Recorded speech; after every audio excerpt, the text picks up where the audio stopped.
spend a lot of time talking to recruiters, the question comes up, should you hire people that fit the organization? Well, I mean, it only logically makes sense. Why would you hire people that don't fit the organization? They're going to be what they call misfits. They're going to stand out. They're going to cause problems.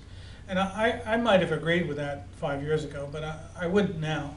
So if you look at a world, what is the business world like? Rapid change, unpredictable change, incredibly fast speed of change.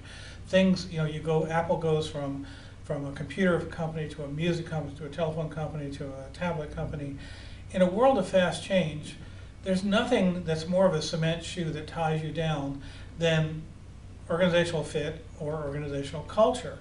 So if you say, this is what we do, this is the way we are, that's great unless the world changes. So if you're Apple and you're a computer company, great, but maybe there's more money in music or maybe there's more opportunity in telephones.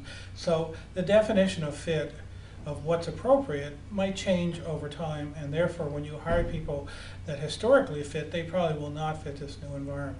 If you assume the world demands innovation, if you assume that productivity is great, efficiency is great, what we really need is innovation, is we need to hire people that are innovative. Well, innovators by definition don't fit. If you were at Columbus's meeting in 1491 and said, sea captains, what should we do? 100 out of 100 would have said, go out 2 miles, turn around, the world's flat. But Columbus would have said, no, that's crazy, let's go to America. And so innovators don't fit. They don't get hired because they don't fit. They stand out because they say that's stupid or that's old-fashioned.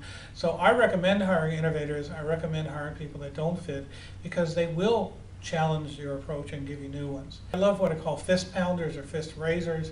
They're people that just are angry. Tom Peters once recommended you hire angry people. Why? In a world where things become obsolete, where you have to have change, what you want is people that not only don't resist change, but get mad at resistance to change. So I call them fist pounders. They go, damn it, this has got to change. This is wrong. And so we need to look at hiring fist pounders. You probably can't develop them just like innovators. They probably already exist. But bring in fist pounders and say, no. When someone says, this is the way we've always done it, someone needs to say, well, that's stupid. No one does it that way. They don't do it that way across the street. That's so last year. We need to hire people that fit where we need to be, where the market tells us we need to be, not the people like us. So it's different from our aspirational is, what does the market demand that your people be like? And you have to either find a way to change their fit, change the way they act, or constantly have a churn and say, look, if the way we need to be is fast one year and slow the next, we need a workforce that we can increase rapidly of fast people and then decrease so that we're slow. We need to adjust to the market. I mentioned corporate culture. It's also a cement shoe. People that love corporate culture, want to defend corporate culture, are by definition people that love the past. There's nothing more guaranteed to keep you in the past than repeating corporate culture and saying this is the way we do things.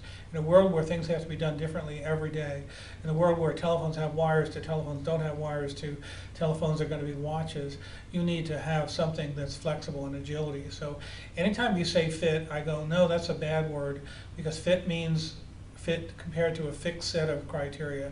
We need people that are agile. We need people that learn rapidly. We need people that constantly change. And so essentially we need chameleons. We need amoebas, things that change. I was in Google not too long ago when I was in a meeting, and I walked out and someone said, you heard about this, what's your reaction to this change? And I said, I haven't heard about it. And they said, well, you're supposed to be an expert. And I said, well, when did it happen? Well, 60 minutes ago. Well, I was in a meeting and they looked at me like I was an idiot and refused to talk to me ever since. Because guess what? You have to learn fast. You have to adapt fast. Whatever was true yesterday isn't true today. What worked yesterday won't work tomorrow. So be careful of the word fit. I recommend people hire people that change, that adapt, that are agile, instead of those that fit during any period of time.